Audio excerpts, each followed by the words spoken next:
transfer window is open for the moment. The only players that have left have been Tom Pierce, Miguel Aziz, and Ziad Al-Shiwi.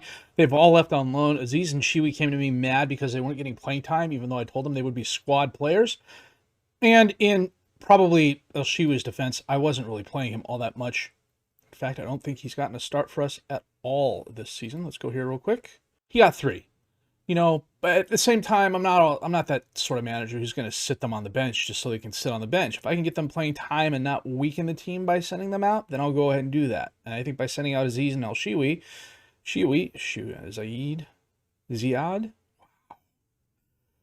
we're not weakening the team. So far, I've got a couple transfers in progress, but they haven't been finalized yet. Should they get finalized before the end of this episode, we shall take a look at them. Well, the bad news is, after thumping Lille and beating Aston Villa 3-0 thanks to goals by Jair, Samuel Ricci, and Dan Axel Zagadou, we went on a losing streak of 2 games. Now, 2 games isn't a big streak, but it's still back-to-back losses. Doku had a penalty kick in the 2-1 loss against Tottenham. West Brom beat us 2-0, but this was also a case where we played 3 games in 7 days. And it only got worse to the end of December, because after losing to West Brom, we did bounce back and beat Man City thanks to goals by Jair and Samuel Ricci. And then 2 days later, not kidding, we played a game on the 26th, had the 27th off, played a game on the 28th. We drew with Brighton 1-1, thanks to a Jordan Clark 55th minute goal. Against Newcastle, we absolutely thumped them 5-1. Doku a goal, Tonali a goal, Hannibal a goal, and Sola a goal. It was 4-0 at the half. I want to say, I can't remember if their goal was in the first minute. No, it was 4-0 at the half. They had a goal that was called back because the guy was like 12 yards offsides. So the upside to that is the teams that were behind us have also been losing, in particular Chelsea. Arsenal, however, has been on a winning streak. They're now tied with Chelsea. We'll just go here. They're now tied with Chelsea on 43 points. Tottenham, or Man United, is behind them at 42, and then Tottenham, West Ham, and Leeds, who's fighting out. Holy cow. There's a lot of teams that are still eligible. We're a little more than halfway through the season. So, yeah, some things could happen. But that said, we're facing West Brom today in the FA Cup 3rd round. So let's get to that here. We're going to have Bari in goal, Adamarola, Zagadou, Grigoras, and I don't want... Yeah, is Lovekov still injured? Full training tomorrow. You know what? We'll start it. We'll start Lovekov. And we'll put... What the heck is going on here? We'll put Lovekov on the bench. As you can see, Conor Gallagher and Ruben Polito both have bids, but they are part of a feeding frenzy, I guess you would say. There are multiple teams after each of them. So whether or not I've accepted bids on their behalf, whether or not they sign those bids is currently up to them. Perret Suarez, Harvey Bellis, Promise Ava. That's a cool name. Louis Milla, Frederick Jensen. I did download a picture pack. This is the Flayus pack. That's from actually the website where I got the skin from, but I got the Flayus picture pack off sortedoutsi.net. So you get cool things like this. Next save, I'll be using this and probably I'll definitely be using the ZGen random face generator. For sure. I don't know why I didn't choose to include it in this save. Now, West Brom beat us the last time we played him. I'm hoping that doesn't stay the same. Laird, Zagadou, and he scores his first goal of the season just after the halfway mark. That's okay. Laird, Jair. Back to Laird, crossed it in. Nice, headed by Zagadou. A little help from the equipment there. Doku, corner kick in. Grigoras. Oh, just wide right.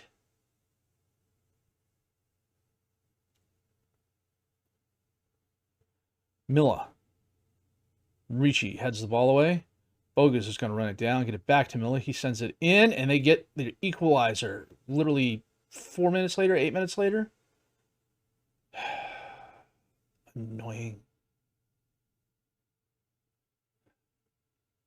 West Brom's got a good team this year, though. It's a very nice assist from Milla. Seema in between the defenders. No one really would stop him. Maybe Bari could have done more, but then again, maybe not.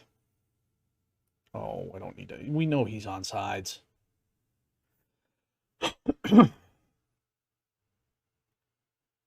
Suarez to Seema. Dispossess. Stockbridge to Ricci. For Doku, but too far. Goes to Henry or Henry. He gives the ball away to Laird. Laird driving forward. Crosses it in. Sola. Oh, a very easy save for Peretz.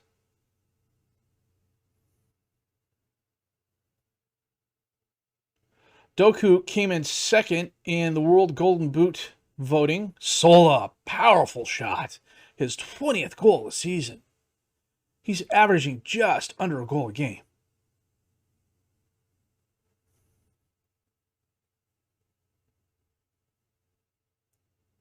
Nice assist by Doku. Sola putting himself just between the defenders, just right. Doku again with a corner kick. Grigoras. Oh, off the crossbar and over.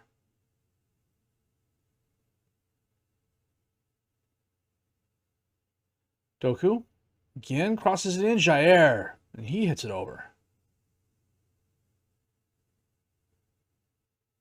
A lot of highlights for not a lot of return. We've had 9 shots now, 3 on target. West Brom's had 2 and 2.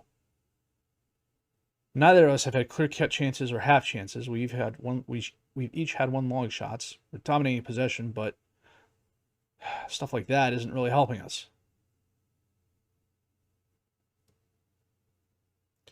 On the other hand, the team seems, say this out loud, the team seems to be performing well as we go into half with a 2-1 lead. Thanks to goals by Zagadou and Sola. Some very nice triangles there. Tonali from distance sends it in. Stockbridge. Somehow the ball ended up at Grigoras' foot and he put it away far post for his 3rd goal of the season.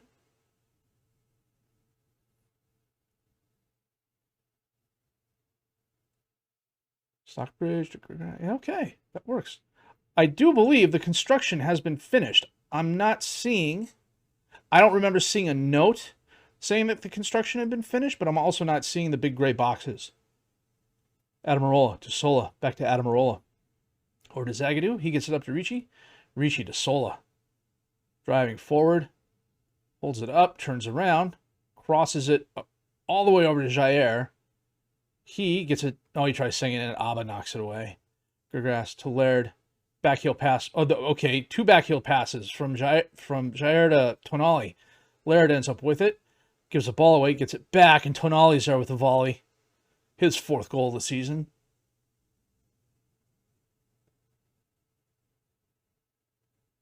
Nice job by Laird. Well, statistically speaking, we are absolutely dominating West Brom, but that really doesn't mean much. About 65 minutes in, we're going to make a couple of changes here. Take Admiral off, bring on Lovkov. I'm going to switch Stockbridge and Ricci and bring Gallagher on to replace Ricci. Okay, a little past 78 minutes in. No highlights since we made the subs, but Laird is under 60%, so we'll bring on Coney de Winter for him. Harwood Bellis, up to Suarez. Long pass towards Svoboda. He stops. Oh, loses the ball. Gallagher tries getting it to Doku. It's knocked back. Sola ends up with the ball after the pass, and he absolutely buries it for his 20th goal of the season. Wait a minute, I thought he just scored his 20th goal of the season.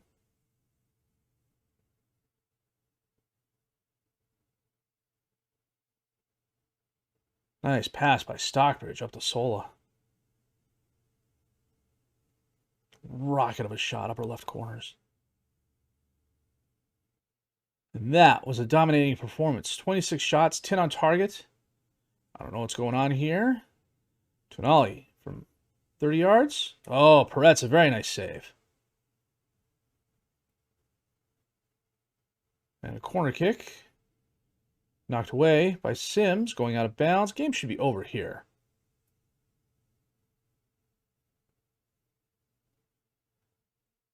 Lovkov to Sola to Gallagher. Back to Lovkov. Gallagher. And the game ends. Okay, 27 shots, 11 on target, an XG of 2.53, which we completely blew out of the water. 5 half chances, 4 long shots, no clear-cut chances. Well, that's interesting. Decent possession advantage, some really good passing. That's what we like to see. Lots and lots of triangles like that. Well done. Very dominating performance. Save the game here. Where it was very good. So I thought one of the things we might look at this episode, because we're only playing the one game, is the data hub and how we as a team are really doing. And as you can see, we're exceeding expectations in almost every area. Attacking, we're top of the league. Defending, we could be a little bit better. But general performance, our XG is 2.03. Our goals per game is 2.33. We're winning 78% of our ratios. We're completing 88% of our passes. Our shots on target is 43%. 19.3 shots a game is head and tails above the league average. Expected goals against is only 1.3. Conceded is 0.86. Team performance-wise, we just looked at that. Team defending. Okay, we could be a little bit better in the fouls, and we could be better in some areas. But it's still really, really good. If we look at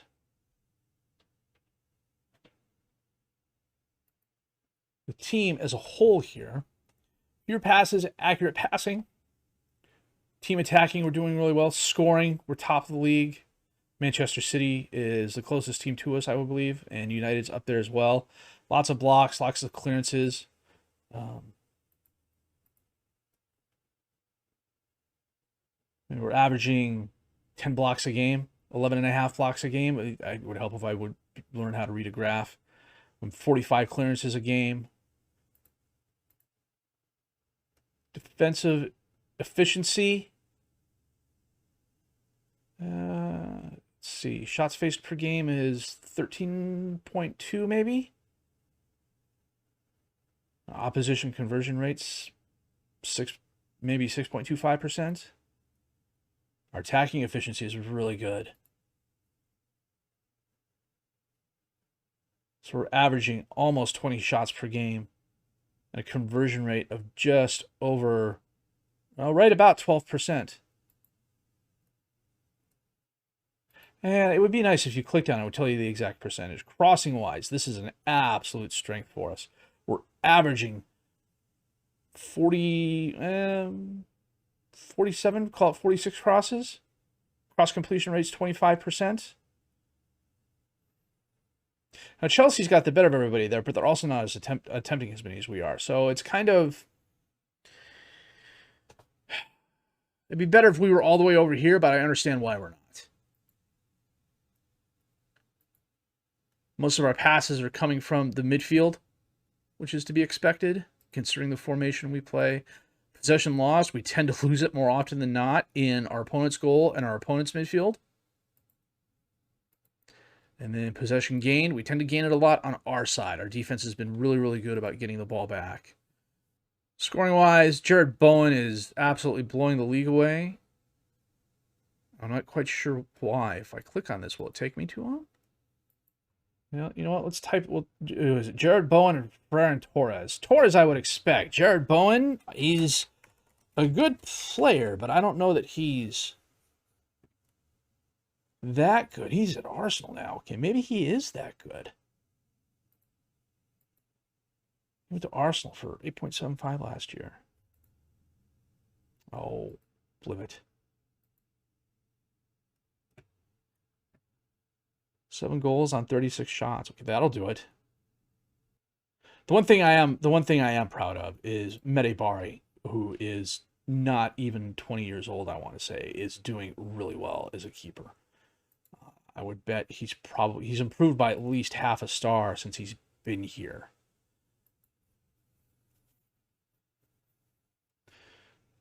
Scoring midfielders wise, Hannibal and Jair are doing really, really well. The others aren't, but then again, Tonali, Ricci, and Conor Gallagher aren't in what I would consider scoring midfielder positions. Polito Laird, Adamarola, yeah, Dan Axel Zagadou is not a scorer. Let's see here. Our midfielders, they're doing okay passing. And the defenders are kind of a mixed bag, but that's to be expected.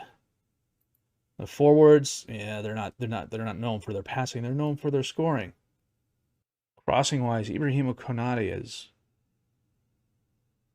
doing really, really good. As is Requiem. I can't pronounce that. Aerially, we're doing pretty well.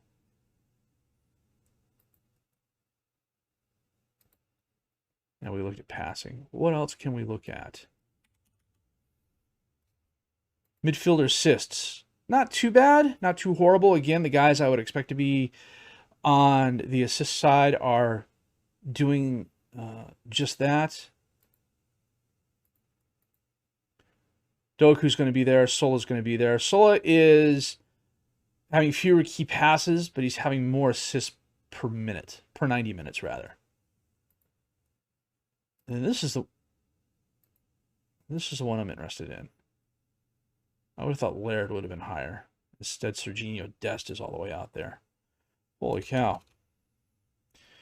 Well, this is kind of backwards. Fewer dribbles, reliable in position. Lots of dribbles, reliable in position. That's not bad. I'm okay with that. Yeah, I think that's all we'll look at for now. We're going to forward until we find out who we're playing in the FA Cup 4th round, which should be tomorrow. And we will be back with that in just a bit. Okay, so the new stands were finished in the beginning of December because we had a home game against Chelsea and there were only 23,000 people there. And then a week later against Villa, we had 35,000.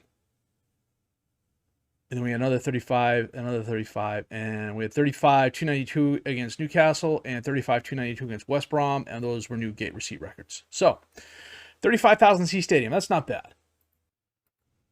I will admit to being biased, being an American, we tend to go big here, even in sports you really wouldn't consider.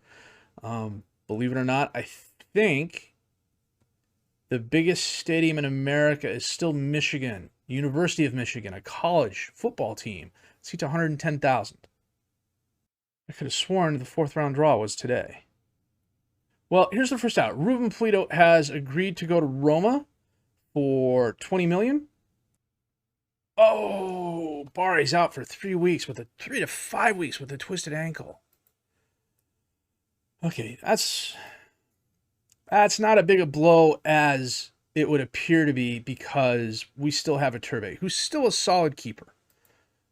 I just think at the moment, was it 20 million straight up? I'm almost positive it's more. Just a second here. Yeah, in for 8.5, out for 20. But I'm almost positive it was straight up. 4th round draw, finally. We're just going to draw all teams. And we are playing Leicester, of course. We couldn't get Bolton or Bristol Rovers or Charlton or some team like that. No. Oh, good grief. Wrexham or Hull is still in it. Southend is still in it. Good on them. I missed this. How did I miss this? I was clicking through and I wasn't paying attention. And I clicked through and we're playing PSG in the first knockout round of the Champions League. Son of a gun.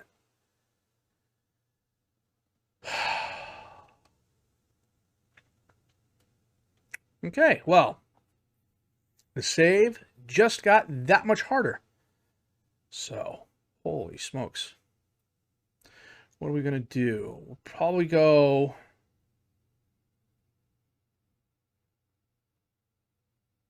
Leicester, skip PSG. Then PSG Brentford. Do I want to have that big a break between... Because that's 5... No, that's only 4 games. Yeah, we'll do that. It's gonna get a little challenging here. So we're gonna play Leicester, skip Arsenal and Wolves, come back for PSG away. That'll be next episode. Episode after that is going to be PSG Brentford, PSG West Ham, maybe Man United PSG. All I know is PSG will be one of those games. It has to be one of those games. And then depending on what happens here, you know, honestly, if we get knocked out here, I'll come back and we'll do the West Brom game and a season wrap up, and I'll go cry my scotch or something like that. But I'm getting ahead of myself. I'm getting way ahead of myself. For the moment, it's going to be Leicester and then PSG. So we'll be back with that match in a little while. I am going to call it a night. Call this an episode. The transfer window, I think it's going to get interesting. Polito wanted to leave. I let him leave. Gallagher wanted to leave. He's got offers out there, but he's also turned down some offers already. So who knows what's going on in that head of his. I don't know. I like him. I think he's a good player. That's why I re-signed him. But at the same time, it's frustrating. I mean, he wants to leave literally because he wasn't a ball-winning midfielder. I was like, dude, I played you at Mazzala and Carolero, and you were absolutely brilliant for us. I don't care. Okay, fine. You can go not care somewhere else. I'm okay with that. That said, the league is definitely getting interesting. It's heating up. I thought at one point in time, the top two teams, of which we were one, had a lock on the table, but that is obviously not the case. And considering there are 11 teams well within striking range of top 7 football, it's gonna be a good second half of the season. Let's stick around and find out. If you did like what you've seen and heard, please leave a like, subscribe to the channel for more content, questions, criticisms, comments. Leave them down below. I will answer those as fast as I can. My name is F. Angelica. I thank you for watching.